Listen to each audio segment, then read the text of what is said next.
สบายอกสบายใจดีแล้วเนาะโล่งใจดีแล้วบ่ศรัทธาญาติโยมทั้งหลายสำหรับ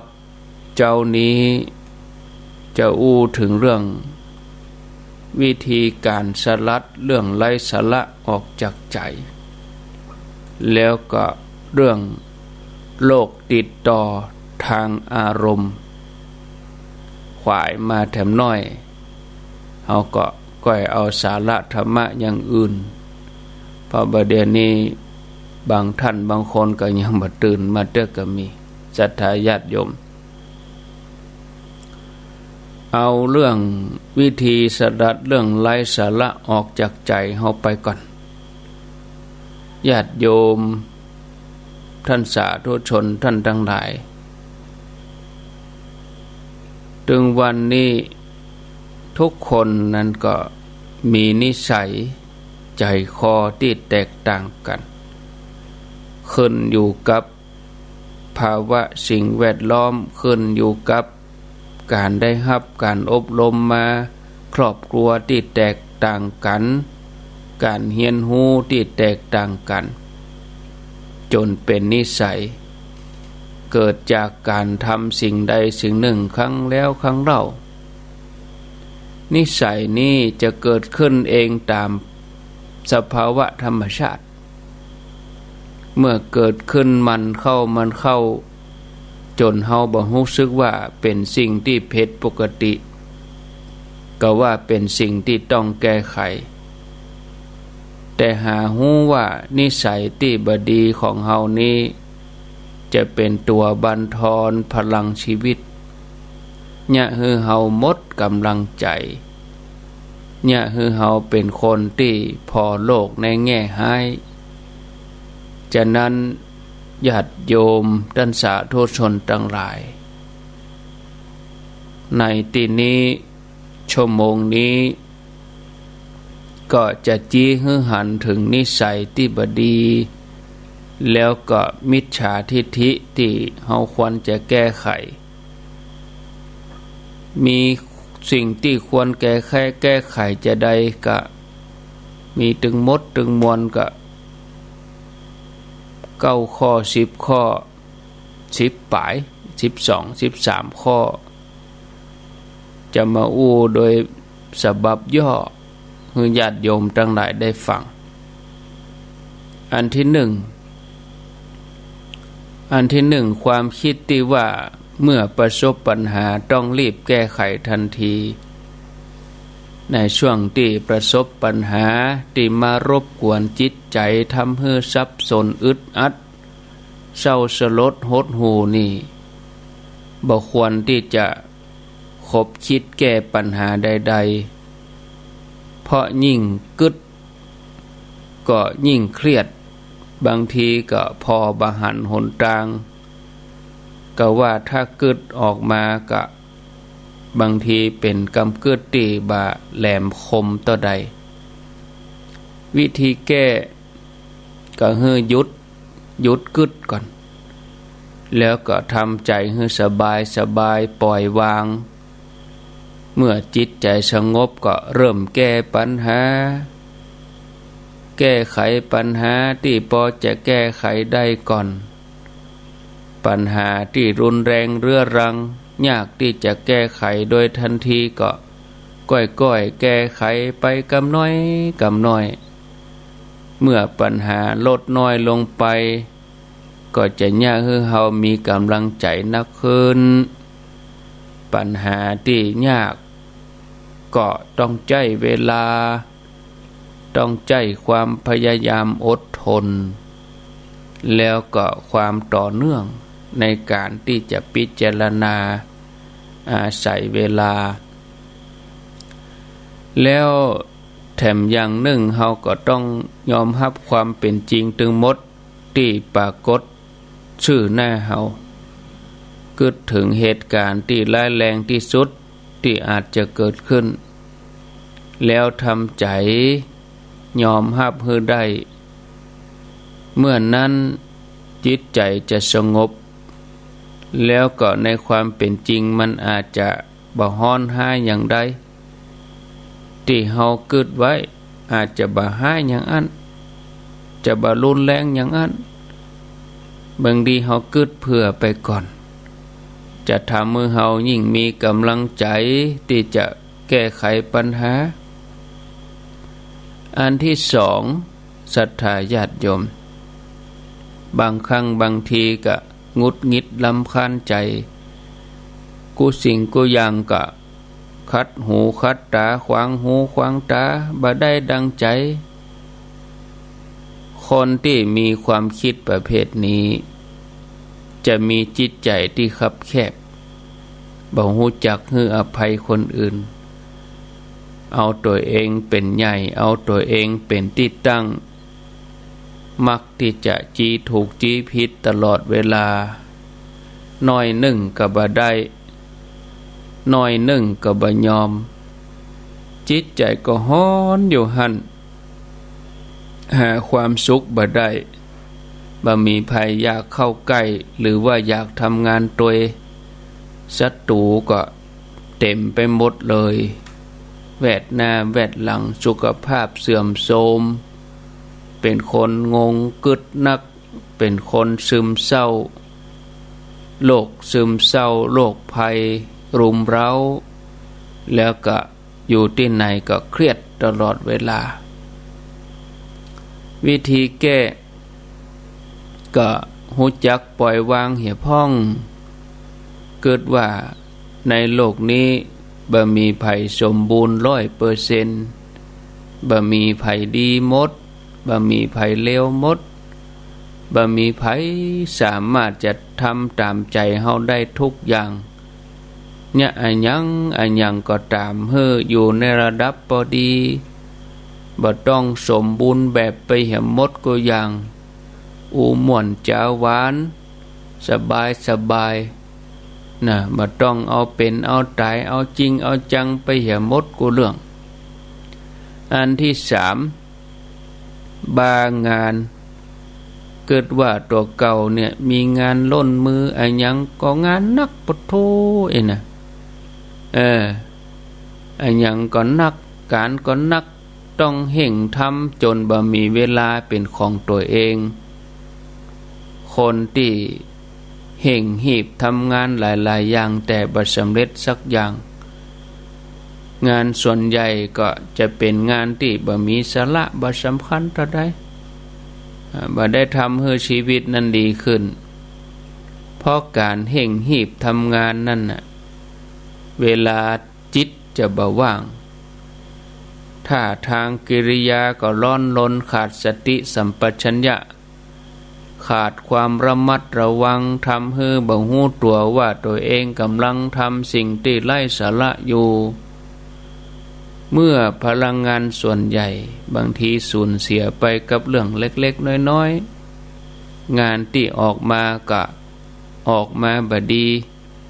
บางทีโดนตำหนิก็เครียดเจ้านายกาผู้บังคับบัญชากาตำหนิก็เครียดขึ้นมาทำให้ต้องเห่งสร้างผลงานนักขึ้นเพื่อจะชดเชยความผิดกลบเกลื่อนการตำหนิยิ่งทำก็ยิ่งผิดวนเวียนเป็นวงจรอุบาทบ่มีที่สิ้นสุดวิธีแก้ก็คือว่าคือเลือกทำในสิ่งที่สอดคล้องกับเป้าหมายในการจัดการในการทำงาน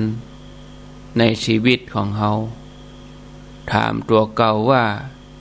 สิ่งที่เฮากำลังทำเนี่ยเฮากำลังเฮากำลังกึดอยู่เนี่ยทำให้เฮามีความสุขก่อ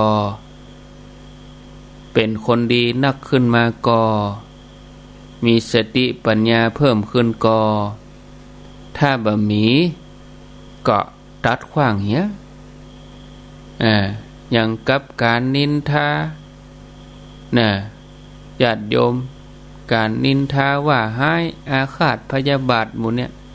ทำให้ชีวิตเฮาดีขึ้นก็เฮาได้สติปัญญาขึ้นมาก็เนี่ยญาติโยมทำปัจจุบันให้ดีที่สุดเพราะสิ่งต่างๆที่ทำในปัจจุบันจะส่งผลไปถึงอนาคตแน่นอน บอกตัวเองเสมอว่าในโลกนี้มีงานต่างๆแถมนักมากมายทำเท่าใดก็บ่หมดทำแต่สิ่งที่สำคัญต่ออันก็พอนึกถึงสัจธรรมที่ว่าถึงแม้ว่าเราจะจากโลกนี้ไปโลกนี้ก็ยังคงดำเนินไปตะวันก็ขึ้นแล้วก็ตกเนาะธรรมชาติทุกสิ่งอย่างก็ยังคงดำเนินไปโดยที่บ่มีตัวเฮาจะไปสำคัญต่อเก่าเกินบางทีก็หยุดทำงานแล้วก็มาพอลมหายใจอย่างเวลามาเจ้าเขาจะไปทำงานมันก็ใจเวลาทำเตื้อไปกึดมันเนี่ยหยังเอามาพอลมหายใจสักประมาณ15 นาทีเอาก็จะได้อานาปานสติเจริญมรณานุสติโดยพิจารณาไปเลยนี่ศรัทธาญาติโยมแต่ว่าวิธีนี้บ่เหมาะกับคนที่เป็นโทสะจริตนะศรัทธาญาติโยมอันที่สี่กึดเอาคนเดียวว่าเอาตัวเองเป็นใหญ่แล้วก็กึดที่จะอาฆาตพยาบาทคนอื่นตลอดเวลาความคิดนี้เป็นความคิดในแง่ลบความคิดอย่างนี้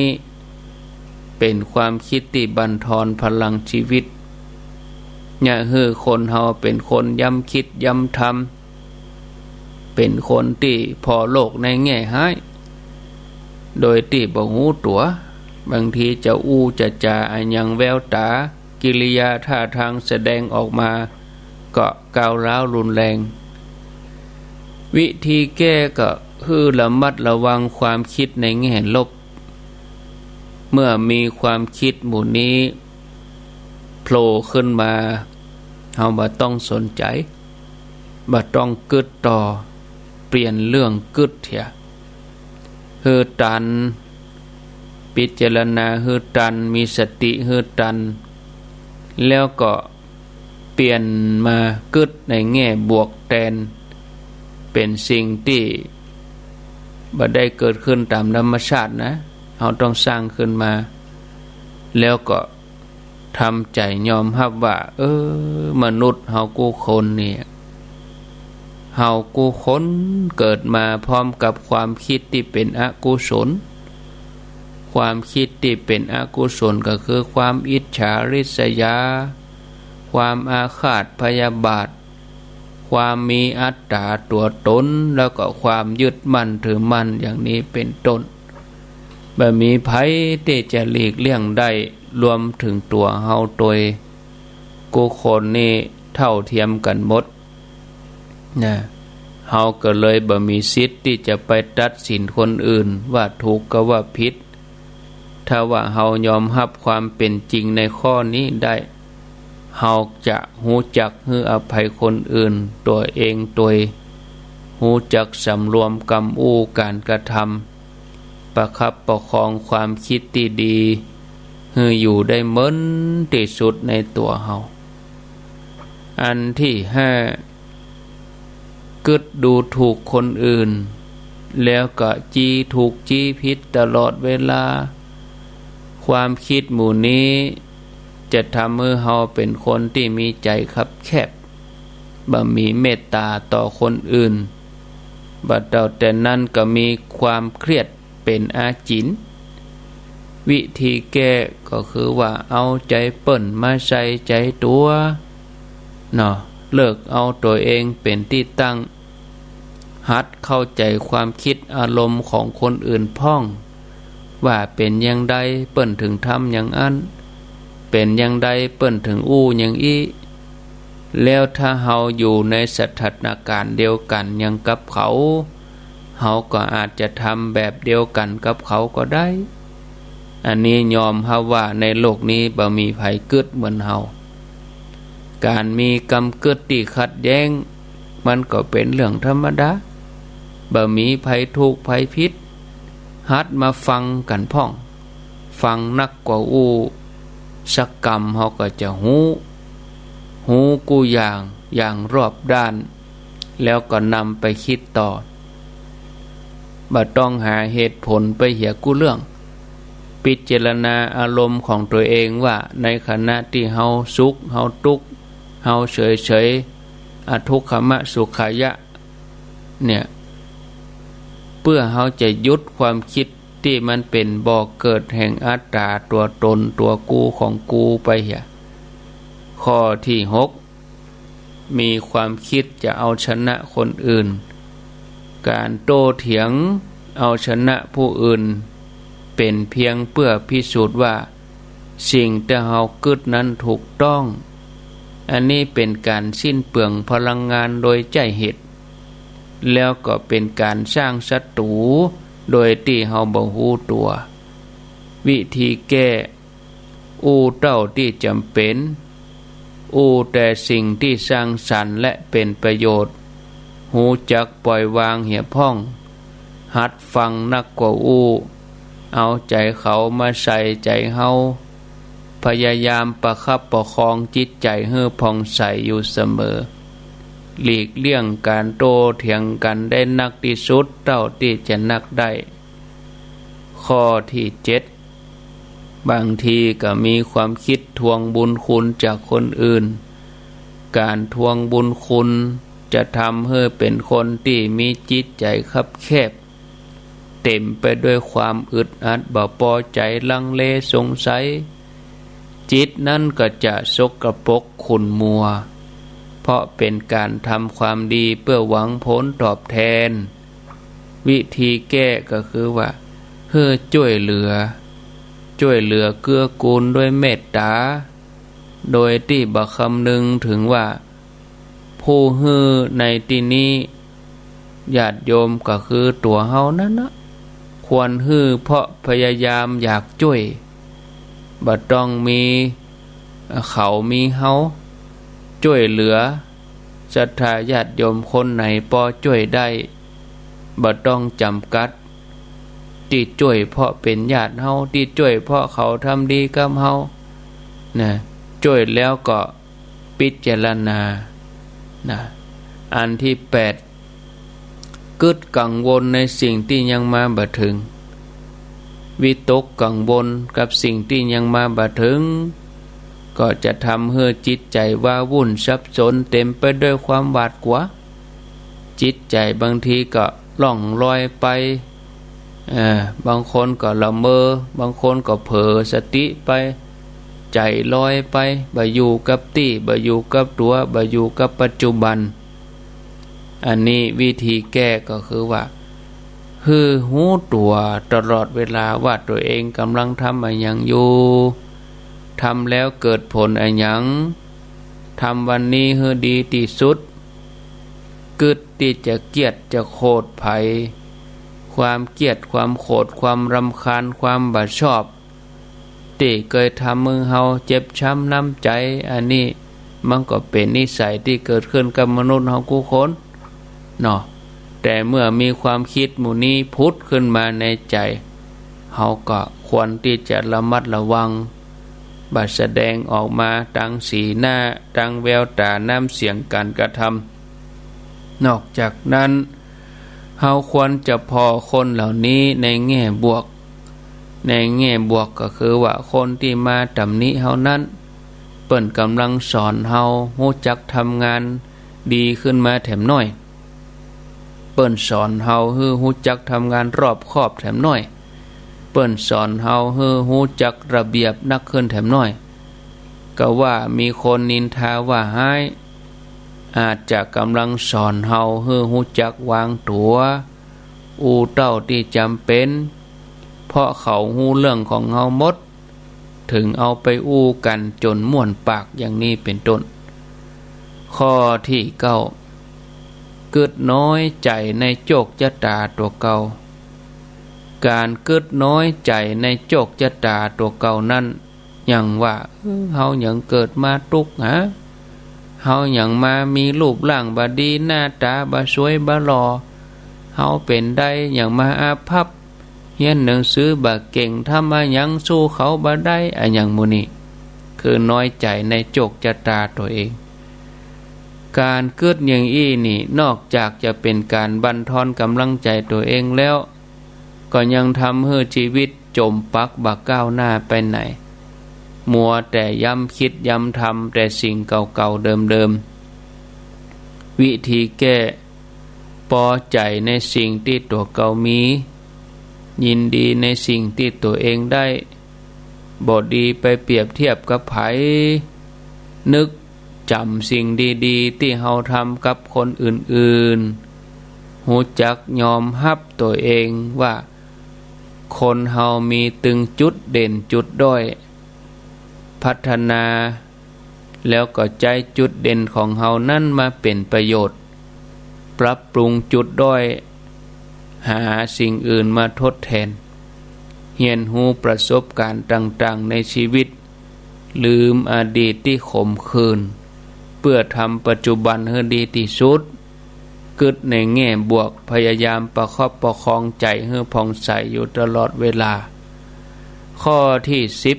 10นิสัยที่พอโลกในแง่ให้เกิดว่ามนุษย์ทุกคนล้วนหันแก่ตัวการเกิดอย่างอี้ยิ่งเป็นการตอกย้ำความคิดในแง่ลบทวีคูณขึ้นไปแถมพอความจริงบ่ตรงกับความจริงปัญหาเล็กๆน้อยๆก็ตีโพยตีพายจนกลายเป็นเรื่องใหญ่โตจิตใจคับแคบหาความสุขบ่ได้เพราะคอยจับผิดคนอื่นอยู่ตลอดเวลาวิธีแก้กึดถึงประสบการณ์ดีๆที่เฮาได้รับจากคนรอบข้างกึดถึงคนที่มีบุญคุณมีน้ำใจกับเฮาพยายามพอโลกในแง่บวกจะไปปล่อยให้จิตมันกึดไปคนเดียวข้อที่11กึดว่าโลกนี้มีปัญหาเต็มไปหมดแก่ต่อใดก็บ่หมดบ่เสี่ยงการกึดอย่างอี้นอกจากจะบ่ช่วยแก้ปัญหาแล้วมีแต่จะเป็นตัวบั่นทอนทำลายกำลังใจของตัวเก่าเข้าไปแถมวิธีแก้ก็คือว่าพอปัญหาเหมือนด่านทดสอบความอดทนตัวฝึกฝนทักษะในการแก้ปัญหาแล้วเขาก็จะได้ปัญญาที่หาบ่ได้ในหนังสือพอปัญหาในแง่บวกว่ามันอาจจะเป็นสัญญาณเตือนภัยล่วงหน้าก่อนที่มันจะหายนะก่อนที่มันจะลุกลาม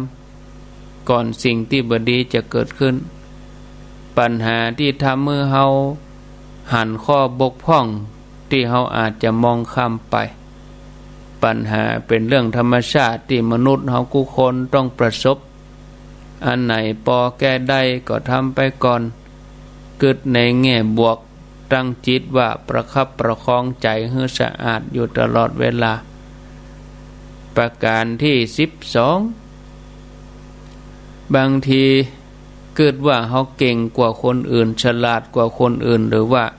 เฮาเหนือคนอื่นเฮาดีกว่าคนอื่นเฮารวยกว่าคนอื่นเฮาสวยกว่าคนอื่นเฮาเก่งกว่าคนอื่นความคิดอย่างนี้บางทีส่งผลออกมาทางพฤติกรรมเต็มไปด้วยความถือตัวพอคนอื่นแบบดูถูกดูแคลนกำอูก็รุนแรงขึ้นมา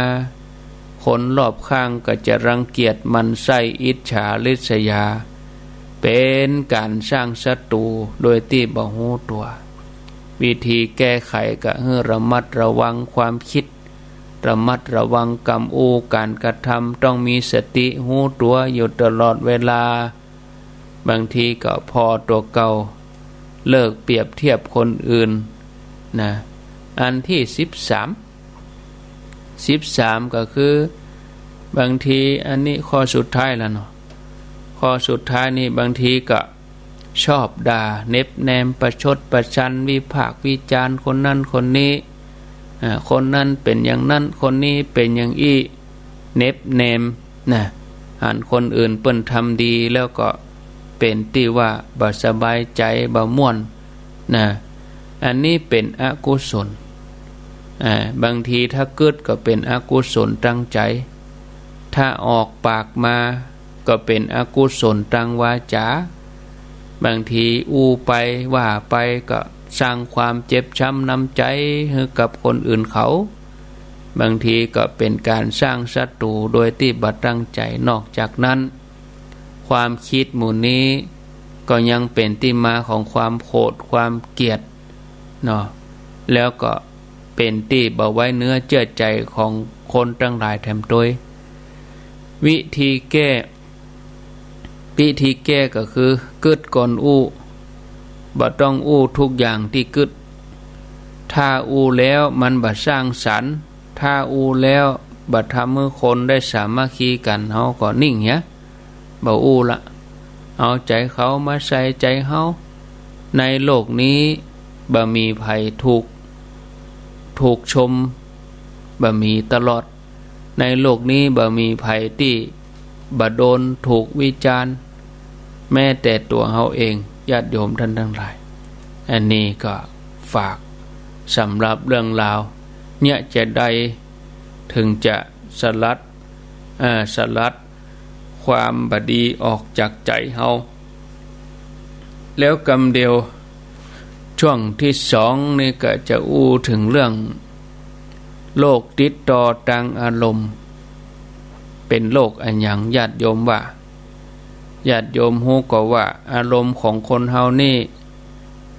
มันเป็นสิ่งที่ติดต่อกันได้เหมือนกันนะเฮาเคยได้ยินโลกทางกายโลกวัดลวนนโลกอาหิวาโลกโควิดเนี่ยแต่เฮาอาจจะบ่เคยได้ยิน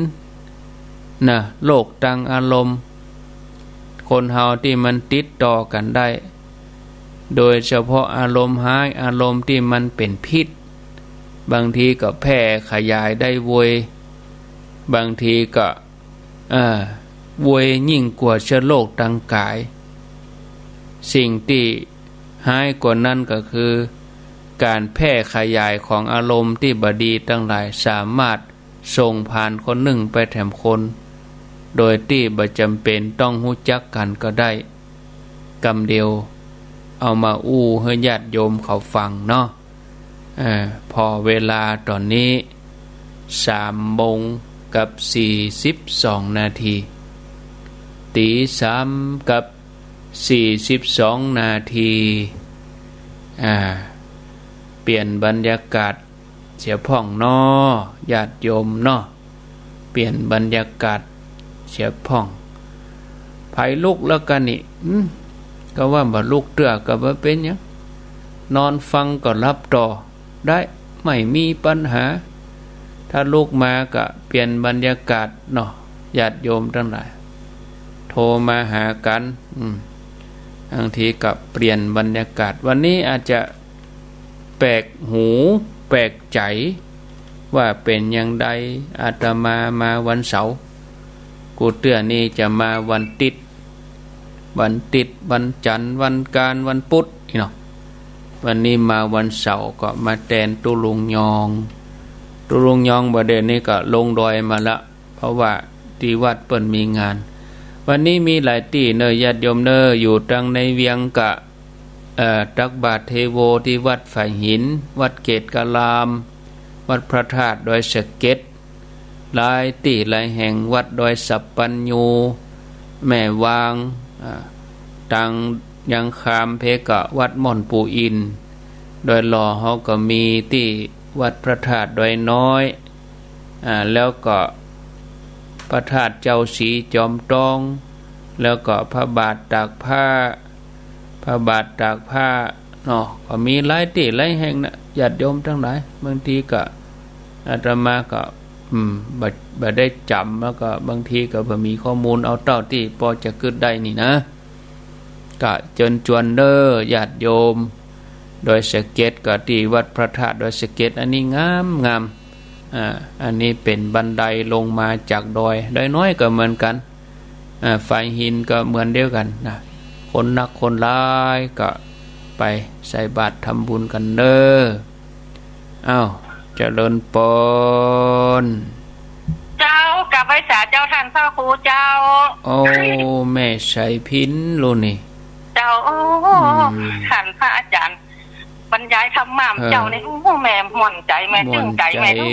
เข้าใจดีเจ้าท่านก็เดี๋ยวจะอู้เรื่องโลกติดต่อทางอารมณ์อีนี่เจ้า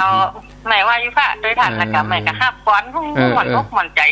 ลูกเจ้าเหมือนกันรู้แต่เจ้าแม่ตื่นตี 3เจ้าอ๋ออันกะเจ้าจะไปตักบาตรตอนเจ้านี่เกียมครัวหมดแล้วบ่เจ้าให้เข้าสุกแล้วไปใส่บาตรกันที่ไหนฮะไปวัดท่านเจ้าตักบาตรเทโวน้ำเจ้านี่เนาะท่านพระครูบ่นสบายดีเนาะเจ้าสบายดีเจ้าท่านพระครูตึงหากันเด้อตุลุงนะเจ้าจะไปเอวหาอยู่โอ้ท่านพระครูอันสมบังเขาแล้วอันใกล้เป็นว่าบ้านแม่สายพินนี่ใกล้วัดตุลุงเสิร์ชเนาะตุลุงเสิร์ชวัดอะไรอย่างดอนตันดอนแก้วดอนอะไรนี่เมืองปานน่ะเพิ่นจะมีกระถิ่นนั่นเหรอเพิ่นอยู่อันวัดพระธาตุดอยสุเทพเพิ่นจะมีกฐินวันที่25ซ้ำตรงกันเหียมันใหม่กับวันที่7นี่ก็ตามแตนเจ้าตามตารางตามแตนเจ้าโอ้สีจะม่วนแล้วก็ประเพณีมีเดือนใดก็ไม่ใช่พินประเพณีจิกจองก้องคำเนี่ยเดือน9เป็งเจ้าเดือน9นี่ก็คือปุ่นนั่นแหละพฤษภาบ่แหละเจ้ามิถุนาเนาะมิถุนาเนาะอ๋อมียออย่างใดกับปีนี้บัดแน่จะไปเอวก็บ่ฮู้นะขนาดไก่แม่ว่ามาให้ไปเอวบ้านแม่ใส่พินไปท่านโมทนาเนอเจ้ากับไว้สาเจ้าทางพระครูเจ้ายินดีแม่ใส่พินนี่เปิ้นอยู่ตรงชานเมืองปาน0998366322อาจจะคุ้นเคยเบอร์ตุลุงยองเนาะวันนี้มันจะยองสักกำเจริญปนยองครับกราบไหว้สาครับแล้วสเก็ตนี่มีการใส่บาตรเทโวโลหะนะ3ทีเหนืออาจารย์ครับที่ไหนพ่องที่ดอยสเก็ตวัดพระธาตุดอยสเก็ตอารามหลวงแล้วก็ที่ตำบลแม่ปูงนี่มี2ที่วัดไหนที่วัดดอยปล่อยนกหมู่ที่4กับสำนักสงฆ์หอมบุญดอยปล่อยนกก็มีดอยปล่อยนกมีการทางวันออกแม่ปูงอ่ะจังหวัดวัดนึงครับวันนี้สถานที่เพิ่นบ่สะดวกไปในหมู่ที่9ตำบลแม่ปูงคือบ้านตะไม้แดงสำนักสงฆ์ของผมนี่เปิดเจอใส่กันที่นี่ตักบาตรกันที่นี่ที่สะดวกไปตึงตำบลมาให้เงินนะตำบลแม่ปุกก็จะมาใส่บาตรกันที่วัดดอนไปนกตำบลแม่ปุกอำเภอดอยสะเก็ดครับเอาฟังสาธุเต็มดีประโตครับฟังต่อไปแถมอันนี้ตุลุงมานิดดอยสะเก็ดเอาเจริญปนไหว้สาเจ้าท่านพระครูจากที่ไหนตั้งใดหนองบัวชัตการเจ้าโอ้วันนี้ได้ยินกันแล้วเนาะหนองบัวชัยปราการเจ้าและเจ้าจากลำปางมาดอยสะเก็ดจากดอยสะเก็ดไปเอี่ยวชัยปราการเจ้าไหว้พระสวยท่านพระครูแล้วก็ฮักถึงน้ำบอนเรียบร้อยเจ้าลูกเจ้ากินพักตั้งปลายเนาะลูกควายกินพักตั้งเก้าตั้งปุ้นเปิ่นมีตักบาตรเทโวก็หาทางนี้บะหมี่เจ้าเปิ่นบ่ได้จัดกันกาเนาะเป็นหยังเจ้าอนุโมทนาบุญด้วยเนอเจ้าสายต่อไปเจริญปนกราบไหว้สาครับท่านพระครูปนน้อยบุญปันมโนครครับผมน้อยบุญปันเข้ารายการครับวันนี้ครับวัดเปิ่นมีงานเปิ่นจะต้องไปทำหน้าที่เดี๋ยวนี้ก็คนบึดๆแล้วกะนี่ก็จะไปอยู่แล้วเปิ่นไปวัดไหนกันเมืองฝางบาทอุดมครับบนตักบาตรเทโวหั่นกะครับผ ผมโอ้อันก็จวนล่วงหน้าไปเลยครับผมอ้าวไผลูกมาก็ไปใส่บาตรเทโววัดพระบาทอุดมเนอเนาะครับครับไปสารพระครูเลยเดี๋ยวก็เกียมตัวมอก5 โมงก็ออกบ้านแล้วเนาะครับผมไปสุดท้ายคงจะหลายแล้วกันนั่นกันมาแล้วอยู่หัวแถวแล้วกันเอาไปเจ้าน้อยไปกันแล้วแต่ละครูเลยไปเจ้าน้อยก็ได้เดี๋ยวนี้ก็แต่ละที่เพิ่นก็เกียมกันแล้วกะพระเถรเน้นน้อยเนาะเปิดเครื่องเปิดไฟจัดแจงคนก็ทยอยกันไปละ0998366322เจริญปนไหว้สาเจ้าท่านพระครูเจ้าแม่จันทิพย์จะไปวัดกี่โมงไปกาลดาครัวก็เลยจะไปใส่บาตรเทโวเจ้าสักตี5 กึ่ง 6 โมงเนี่ยเนาะเจ้า6 โมงแจ้งดีขวายงามก็ไปกะแม่เปิ้นเริ่มกี่โมงเปิ้นเริ่มกี่โมงเริ่ม6 โมงเจ้าอันก็5 โมงครึ่งก็ออกบ้านเจ้าโมทนาเจ้าไหว้สาเจ้าแม่จันทิพย์เขตการามพี่น้องเขตกะลามก็ไปใกล้หิมจันประคอยเจริญปนไหว้สาเจ้าท่านพระครูเจ้าอันนี้โทษจากที่ไหนฮะจากอันแม่อายเจ้าแม่อายสันโกงเจ้าสันโกงที่ตุลุงกะที่ตุลุงเลินตู้เจริญน่ะเจ้าท่านจำเลินน่ะนะเจ้าเป็นศรัทธาสันโกงหั่นเนาะเจ้าได้ยินทีก็เจ้าฟังท่านพระครูอุธรรมะนี่ถ้าดีใจขนาดม่วนใจมันสอนใจอย่างมากเลยเจ้าก็เดี๋ยวก็ฟังต่อแหมน้อยเนาะฟังต่อแหมน้อยลูกจัดเจ้าโลนี่แต่เจ้าทุก3 วันเจ้าโอ้ดีแล้วคนลูกเจ้านี่นะลูกเจ้าคือกำลังใจท่านพระครูเจ้าสาธุลูกเจ้าจึงได้เปรียบลูกเจ้าไว้ก่อนน่ะลูกเจ้ากินผักตั้งปลายลูกควายกินผักตั้งเก้าโลเนาะ0998366322โอ้เน้นหนาเหมือนกันรู้นี่แต่เดี๋ยวว่าคนเดียวเลยเจริญปนนมัสการครับผมครับผมครับนี่โทษจากดังใดอุบาสกผมนี่อยู่เพผมไม่หายบ้านห้องทองพัฒนาครับป้อมบุญศรียานนะป้อมบุญศรีล้อนี่เนาะครับโอ้ติดตามตลอดนะครับพอมาเจ้าเล่งเข้าท่าดีครับพอฟังแล้วมันแน่นอกแน่นใจดีครับได้วิธีแก้ไขตัวเนาะครับมันความจริงมันมีแต่อันแค่นั้นแน่นอนมันมีความจริงหรอกครับผมโอ้ไว้สารนะครับสาธุนาสาระวันนี้นะก็อาจจะทำหน้าที่เหมือนเจ้าของรายการวันนี้เป็นมวยแตนตุลุงยองนะตุลุงยองเปิ้นก็ไปทำหน้าที่วันนี้ตักบาตรเทโวก็เป็นโคสกะ4 โมงปลาย5 โมงก็ได้ก็เป่าอย่างนั้นอันนั้นภาคสนามอันนี้เราก็มาอยู่ด้วยกันวันนี้วันเสาร์ก็ปะกันทำกรรมก็6 โมงถึง 7 โมงบนช่วงตี 5ฟังภาคภาษาปากยอ0998366322เจริญปนมาสักงานจะเอาทางพระครูโทษจากดังใดบ้านห้องเด้อบ้านห้องบ้านห้องหลวงท่านพระครูรังสรรค์พี่รังสรรค์นะเจ้าอันแม่ยังไปทำบุญตัวท่านตลอดแม่ยังไปด้วยหมู่ห้อยการหมู่แม่บุญเขาแม่บุญเขากะไปหมดเมืองฝังจังไทยเมืองแบบเป้าไปหมดเจ้าแล้วอันนี้แม่ยังแม่ยังเป็นนิรวันอันกะเจ้าฟังกันหลายก็ไป ฟังกันหลายก็บ้านเฮาอย่างก็ขุนแปะซอยแม่บูนวันที่17ไปปะกันพวกกะเจ้าเฮาก็จะไปนะเจ้าคือกำลังใจของคนเนอฟังกันจัดหลายเนาะ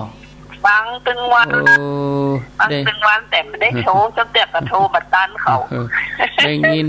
ทีก็แม่การนมัสการนะเจ้าได้ยินชัดอยู่ก็ชัดดีเจ้าตีห้วยตองซักนี่อยู่บ้านโฮงกลางหมวด2ซอย18เนี่ยซอยเสื้อบ้านเนี่ยสาธุเนอบ้านโฮงยินดีได้ยินเปิ้นโทรมาเอกดีใจแล้วแผ่กว้างขวางไปจากทางใดอ๋อแม่ไรเจ้าแม่ไรอยู่บ้านไหนแม่ไรอันอยู่บ้านแม่เหียนี่เจ้าแม่เหียหางดงอ่ะเจ้าแม่เหียหางดงแม่เหียโทรหาท่านจัดบ่อยมันบัดติดวันนี้จับเราแล้วได้ยินว่าท่านไปอยู่ที่ดอยสะเก็ดเนี่ยเจ้าอันนี้ไปปุ่นดอยนางแก้วดอยนางแก้วอย่าดอยนางแก้วน่ะซึ่งบ่ได้ไปหาเลยท่านไปเป็นหยังโอกาสหน้าตึงมีเนาะเจ้าไปมาได้อันนี้ถ้าไปคนนึงมันไม่ไรมันถ้าไปคนมันต้องมีเป็น3คนก็ไปเป็นหยังเพราะมันได้รถตู้เหตุกันกะมันนั่งรถเข็นไปหลานถ้าบ่ได้ว่างเนี่ยไม่ได้ว่าเอาจังหวะเขาว่างเจ้าหลานไปทำงานเจ้าเอาสุดตัดรอจังหวะเอาเขาได้หยุดได้พักเขาได้หยุดงานเขาก็ไปเจ้า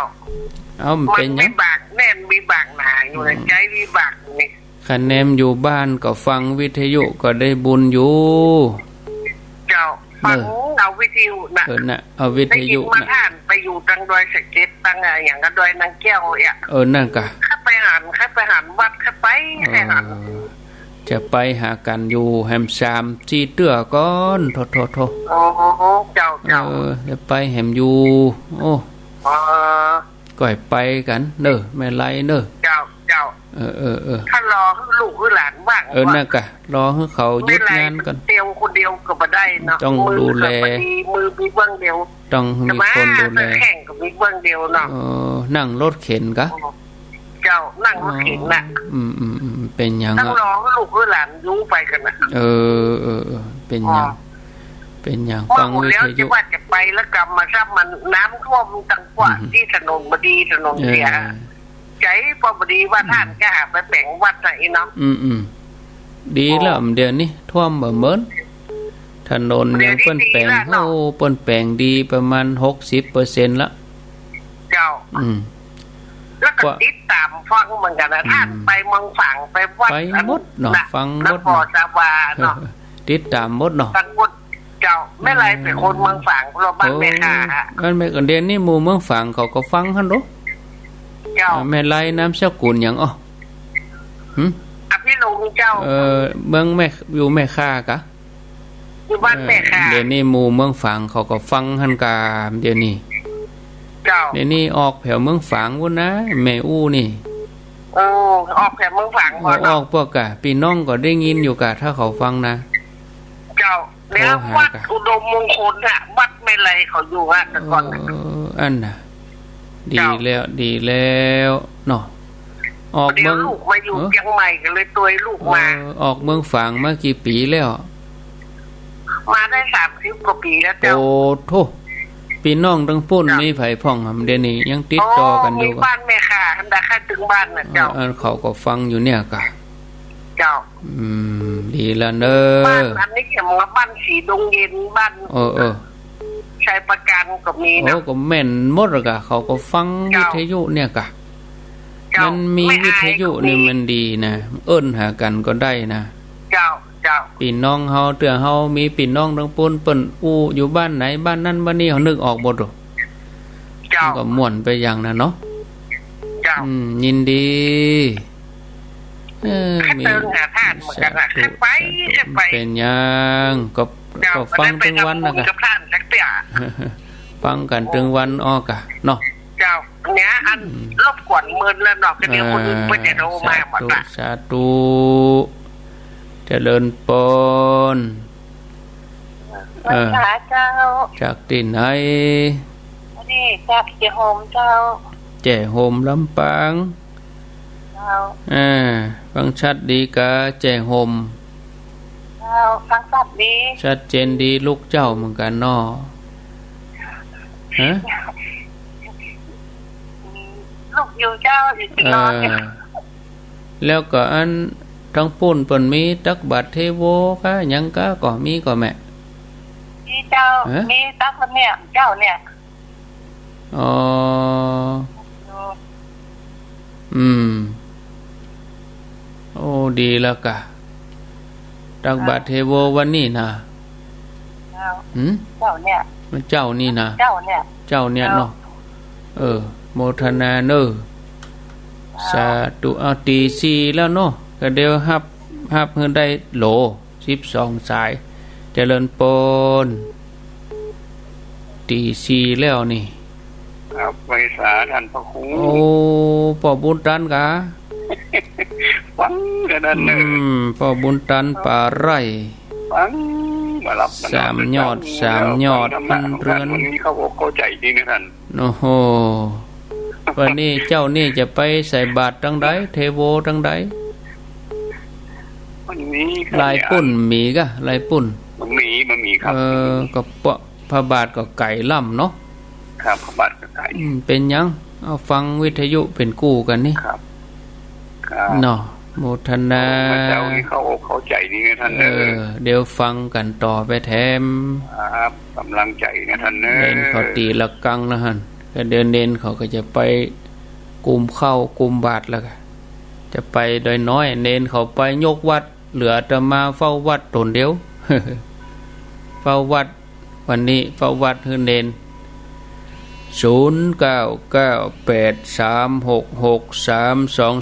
เอาสายสุดท้ายสายที่1โหลสายที่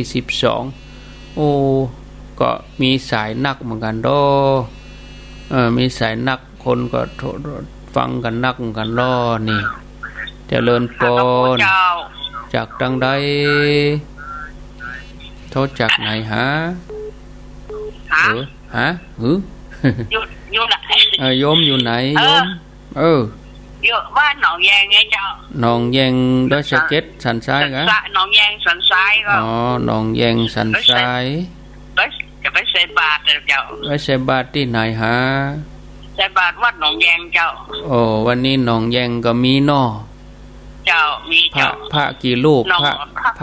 บาตรตินนกก็มี พระ เจ้า บาตรตินนกแล้วก็อันที่หนองแยงเนี่ยนิมนต์พระกี่รูป เปิ่นใส่กับเปิ่นนะเจ้า เอากันในวัดท่านนอ เจ้า ที่ดอยน้อยนี่108รูปที่วัดตุลุงยองนี่108ตนอันนั้นเอาก็เพิ่นก็ทำกันบางที่ก็ทำเฉพาะในวัด เจ้า ตักบาตรเทโว เปิ่นมันมีหลายตนน่ะว่าแต่ว่าเปิ่นแย่งไปทั้งวัดร้อยพระบาทแล้วก็ร้อยพระบาทก็ใส่ก็แย่งกันไปเจ้า แบ่งกันไปอาตมาก็ไหว้จัดอันเตียวลงสะพานลอยนี่นะ มาได้เนาะมันจะยุ่งได้ โมทนา เจ้าเหมือนกันนะเจ้า โอ้ลูกเจ้ากา ตื่นหมดสากร3 โมงแล้วนะโทรมาตั้งเขาดีแล้วม่วนกันเนาะลูกมาก็ได้อู้จ๋าม่วนกันในอารมณ์ดีๆนะ เจ้า ไม่เจ้ามาอารมณ์ดีมันตั้งกำแล้วอ่ะเต้าสายมันแน่นนะมือพวกเป็น ตัวลุงนอนตัวลุงยองนี่แน่นหนากา โท่แน่นขนาดคืนโท่ยังได้ก็ได้ม้วนโท่ยังได้ก็ได้ตั้งบัดนิดเจ้าเฮานี่สายว่างนักเพราะว่ามันตัวลุงยองนี่เป็นรายการเปิ้นแน่นหนา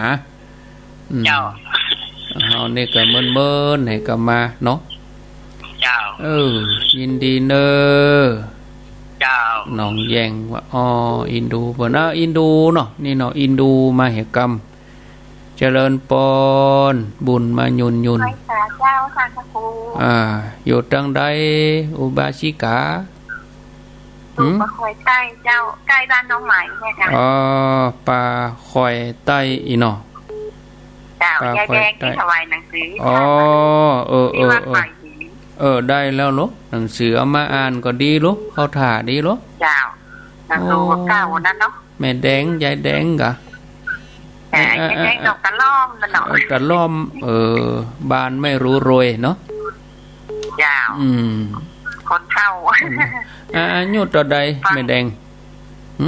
73เจ้าโอ้73แล้วกะ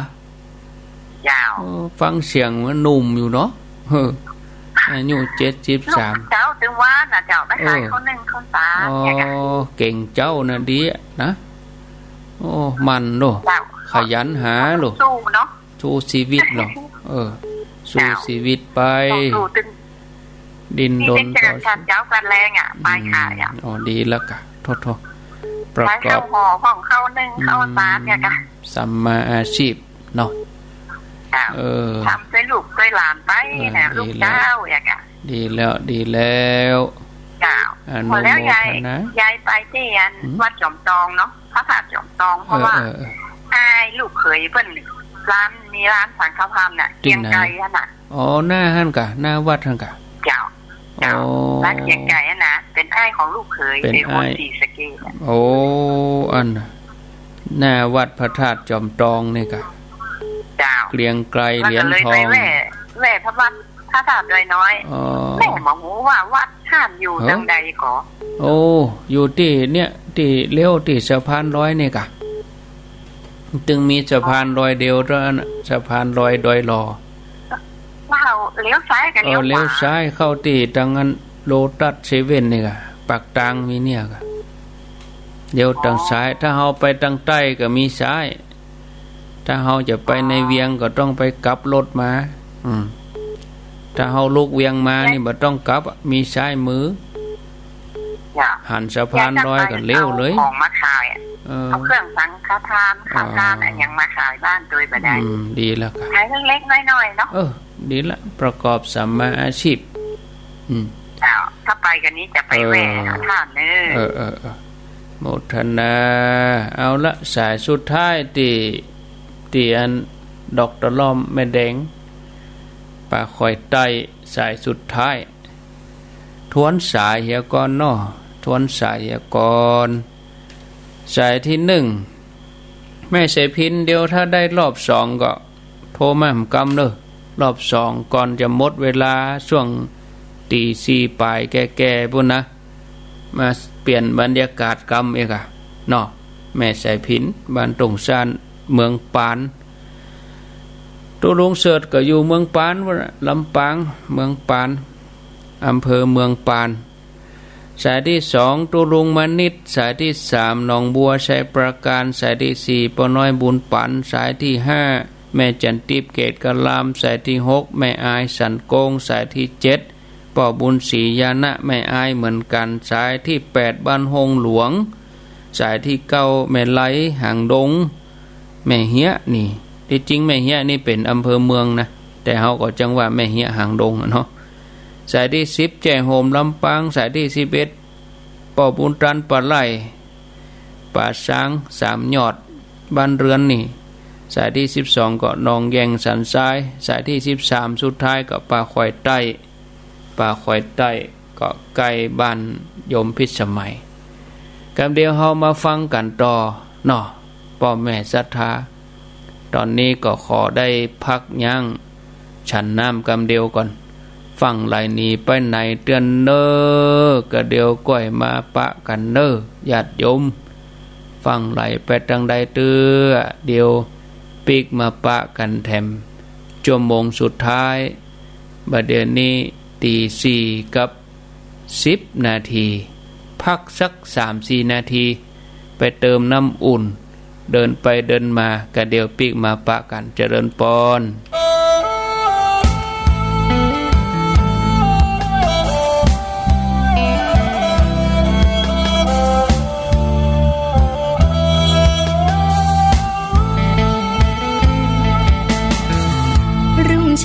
วันใหม่แจ่มใสเบิกบา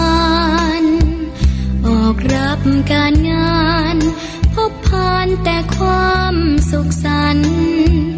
ผู้คนมากมายต่างหมายเป็นพี่น้องกันเชื่อมสายสัมพันธ์โยงใจไปทุกแห่งหนยิ้มรับ หายคลายทุกข์ปลูกธรรมชี้นำเหตุผลเกิดมาชาตินี้ชั่วดีมีในใจตนอยากดีมีจนเป็นผลของกรรมนำหนุนพบธรรมนำสุขลุกตื่นขึ้นจากความฝันยิ้มรับรางวัลสร้างสรรค์ไม่ให้เสื่อมสูญเสียงธรรมรุ่งสางเป็นทางสร้างเสริมเพิ่มพูนพบธรรมนำสุขพระบุญเกื้อหนุนพระศาสนา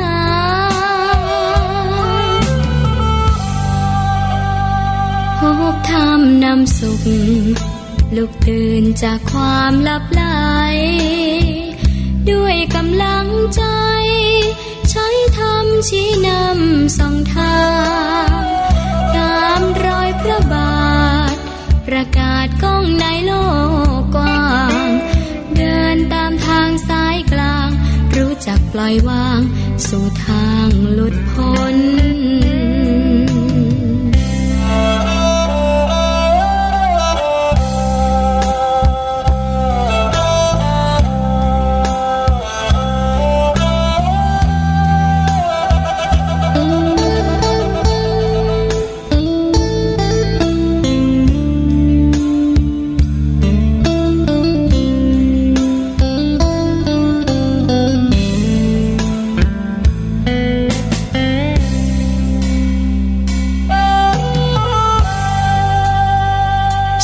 กันจันลงส่งเสริมแก่นพุทธศาสตร์เสียงธรรมประกาศก้องไปไม่เคยอ่อนล้าเพื่อสันติสุขลดทุกข์แก่ปวงประชาเรียกลุกตื่นเถิดนา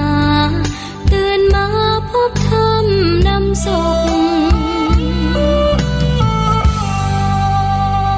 พบธรรมนำสุขลุกตื่นจากความหลับไหลด้วยกำลังใจใช้ธรรมชี้นำส่องทางตามรอยพระบาทประกาศก้องในโลกกว้างเดินตามทางสายกลางรู้จักปล่อยวางสู่ทางหลุดพ้น